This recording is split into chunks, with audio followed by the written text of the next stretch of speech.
Bonsoir Montreux, comment ça va? Wow, je suis très très contente d'être avec vous ce soir. Moi c'est Douli, enchantée.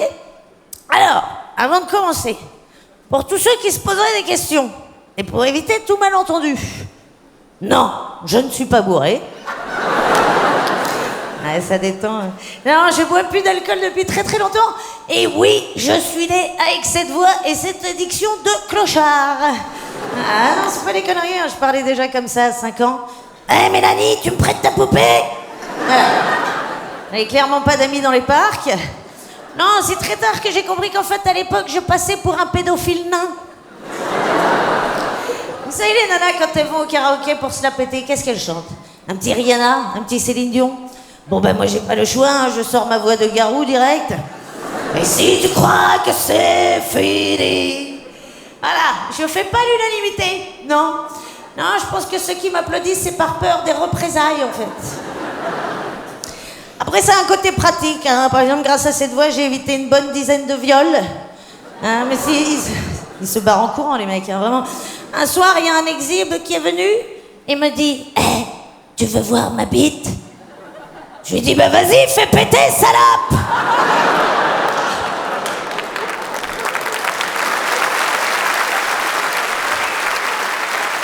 Aujourd'hui, il habite au Mexique sous une fausse identité.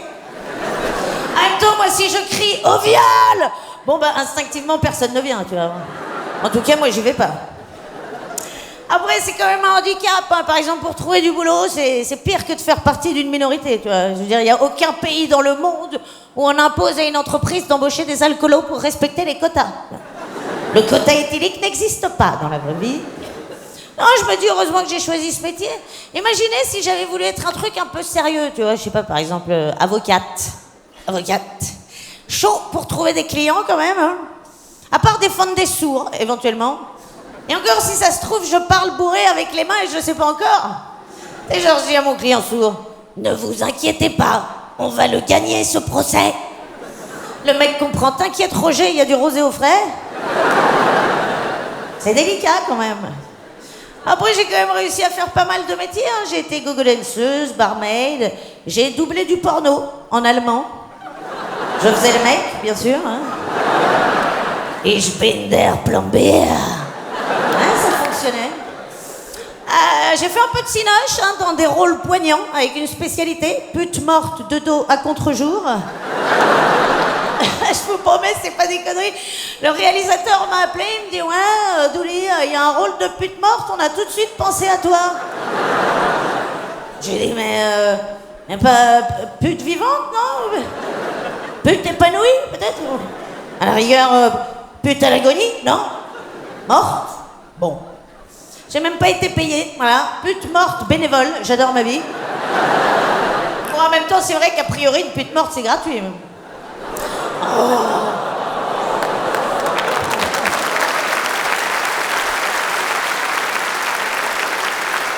Non, mais en plus, c'est vrai, là, vous faites ma connaissance dans un festival à l'heure de l'apéro, alors vous pourriez douter. Mais l'autre jour, à 10h du mat', je me suis trompée de bus. Ça va, ça arrive aussi à des gens bien. Je dis au chauffeur, oulala, je vais descendre, ouais, je me suis trompée en fait. Je suis fatiguée, dis donc.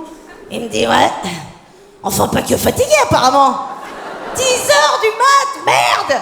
C'est pareil, la dernière fois, j'arrête un mec en scooter, je lui dis, hey, tu sais pas où est la rue Montmartre? Il me dit, oulala, ah bah, vu que je suis dans le même état que toi, ça risque d'être compliqué. Vous savez, en plus, je peux même pas dire que je suis pas bourré. Tous les mecs bourrés vous disent en permanence, ah non, ça n'a rien à voir, je suis pas bourré du tout. Ah, moi, c'est terrible, je bois que du thé, vraiment. Et quand les gens me voient boire du thé, ils pensent que je fais une pause pour décuver. C'est chaud, bah. Vous savez, moi, si je comprends pas un truc dans une conversation, personne ne prend la peine de me réexpliquer. Non, du coup, même quand j'ai une... Tout le monde pense que je suis défoncée comme un Mickey. Du coup, même si j'ai un doute, je pose plus de questions. Tiens, par exemple, moi, j'ai vécu en Espagne. Et là-bas, enrhumé, ça se dit constipado. Ouais, mais je parlais pas couramment au début, donc j'arrive dans une soirée, il y a un beau gosse qui m'accoste, il me dit princesa mía, ¿sabes qué? Quiero besarte, pero estoy muy constipado. Je me suis dit, c'est détente ici. Voilà, il m'appelle ma princesse, il veut m'embrasser, mais il est constipé. Eh ben, ça tombe bien. Moi aussi, je vais lui parler de mes problèmes gastriques. Waouh, fantastico, yo tengo una gastro. Parti chercher un verre, il est jamais revenu. Et un autre exemple, je sais pas si vous vous souvenez, mais avant, les femmes de ménage, on les appelait Conchita. Et ben moi, j'avais pas capté que c'était un prénom. Et comme personne ne me dit jamais rien, ben voilà, moi j'étais persuadée que Conchita, c'était la traduction de femme de ménage en espagnol. Hein. C'est du racisme inconscient. Du coup, la première fois qu'une nana espagnole m'a dit « Yo soy Conchita », j'ai dit « Mais c'est génial, ça, j'ai des potes qui cherchent une Conchita. Tu prends plutôt 10 ou 15 de l'heure ?» Ça craint. Du coup, je me suis dit, nous, on dit souvent qu'on va chez l'arabe pour dire qu'on va chez l'épicier. Eh ben, imaginez le touriste qui est persuadé que arabe, c'est la traduction de épicier en français.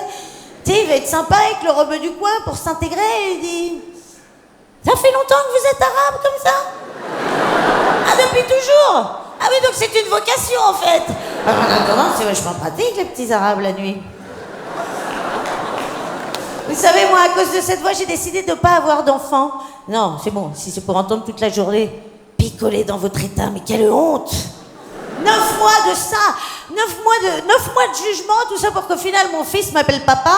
Non. Vous savez, c'est terrible quand je dis que je veux pas d'enfant, on me dit toujours tu verras, tu changeras d'avis. Il faut arrêter avec ça. Hein? J'entends aussi souvent, tu sais, Douli, on est conçu pour se reproduire. Ok? Enfin, je veux dire, on est tous nés avec un fion. Dame Nature, on n'avait pas des projets de sodomie pour tous, a priori.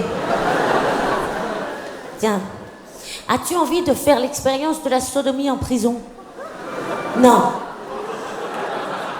Eh ben, tu verras. Tu changeras d'avis.